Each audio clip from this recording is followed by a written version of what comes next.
Sumainyo ang Panginoon. At sumaiyo rin. Ang mabuting balita ng Panginoon ayon kay San Mateo. Papuri sa iyo, Panginoon.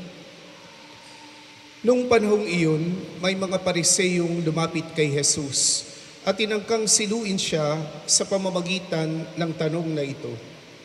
Naaayon ba sa kautusan na hiwalayan ng lalaki ang kanyang asawa sa kahit anong kadahilanan? Sumagot si Jesus, hindi pa ba ninyo nababasa sa kasulatan na sa pasimulay nilalang sila ng may kapal, lalaki at babae? At sinabi, dahil dito, iiwan ng lalaki ang kanyang ama't ina at magsasama sila ng kanyang asawa at sila'y magiging isa.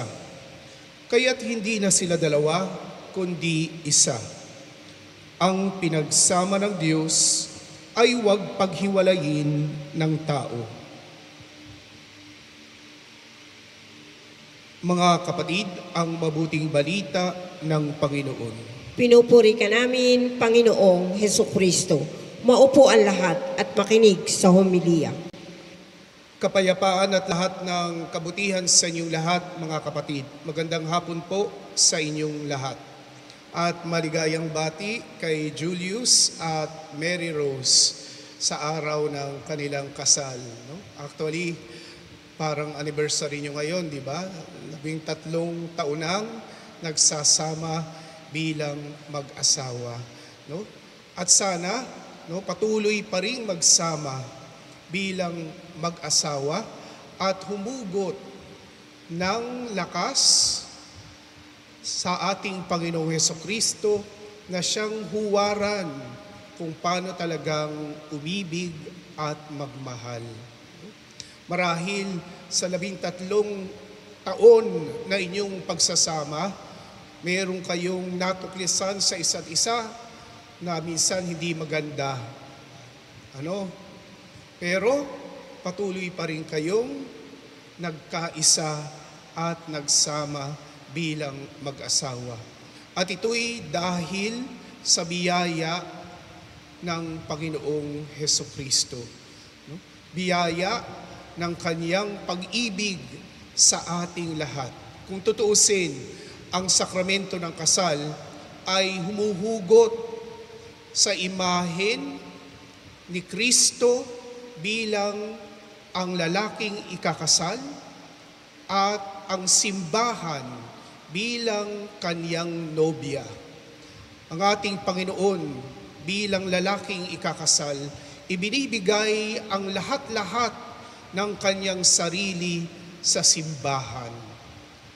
At ang simbahan bilang tugon ay sumusunod sa mga utos at salita ng ating Panginoon. At dito nabubuo yung katapatan na dapat taglay-taglay ng mag-asawa. Sa simula't simula pa, sinabi nga sa ating ebanghelyo ngayon, wari nilikha ng Diyos. Itong pakikipag-ugnayan ito ng lalaki sa kaniyang babaeng asawa. Nang nilikha ng Diyos ang tao, unang-una na si Adan.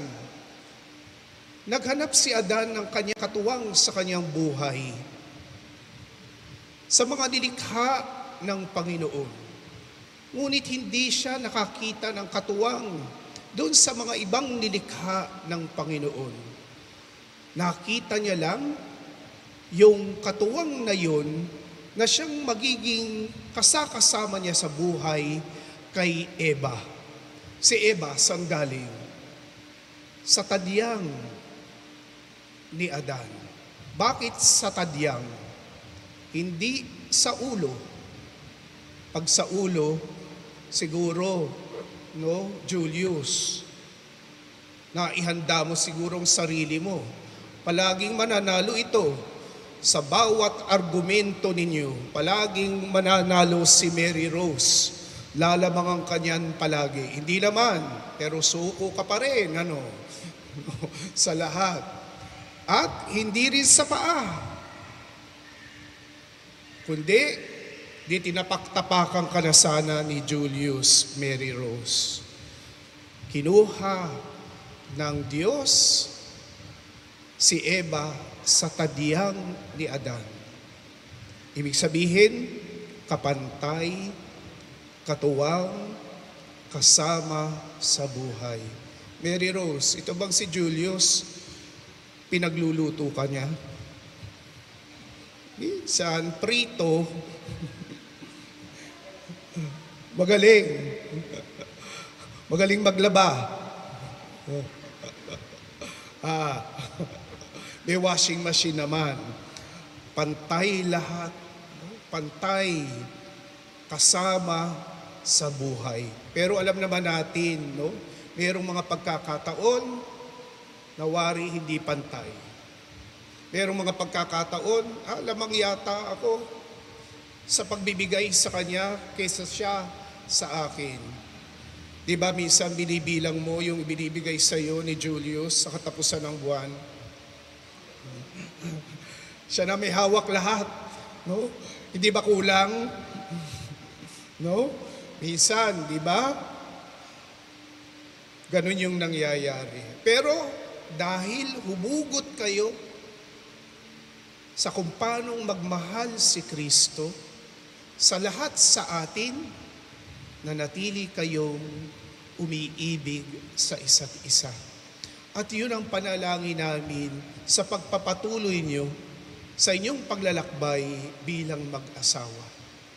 Na patuloy niyong inilalagay si Jesus sa inyong pagitan. Patuloy niyong sinasama si Jesus sa lahat ng desisyon na inyong ginagawa.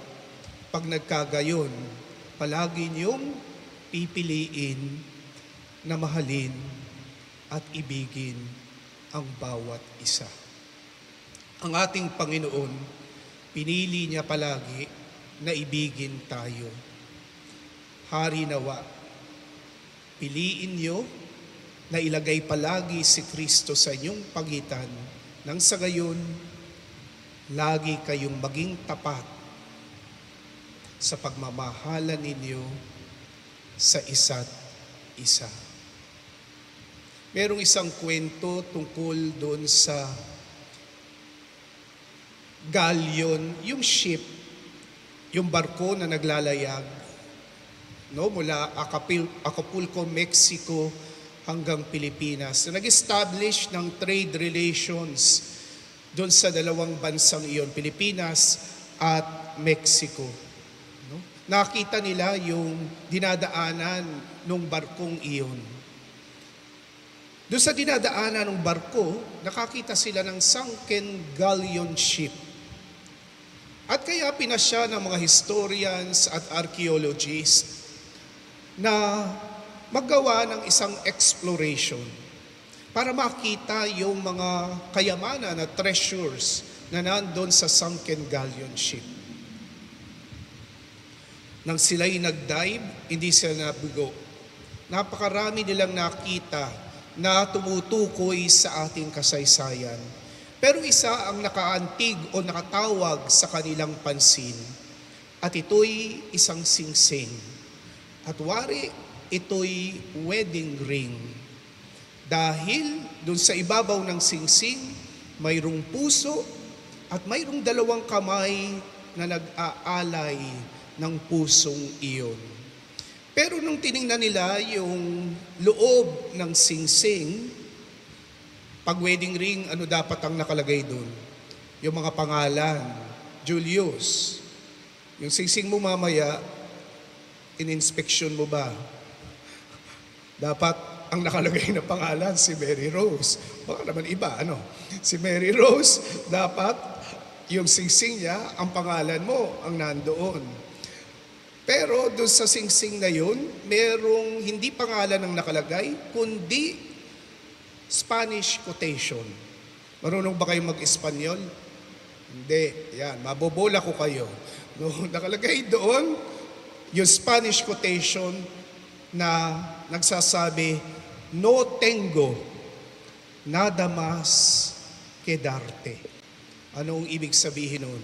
Sinasabi, nung magkasintahan sa isa't isa, wala na akong ibibigay sa iyo dahil ibinigay ko ang aking puso. Yan din ang aming panalangin sa inyong dalawa, Julius at Mary Rose.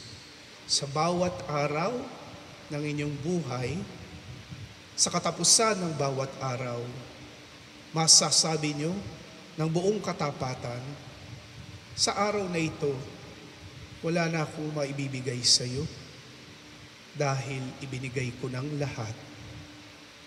Ibinigay ko ang aking puso. Gagawa nyo lang yun kung palagi nyong kasama si Kristo. Magagawa nyo lang yun kung palagi kayong huhugot sa kabanal-banalang puso ni Kristo. Sa hirap at ginhawa, sa kalawsugan at sakit, palaging piliin, mahalin ang bawat isa tulad ng pagmamahal ni Kristo sa ating lahat.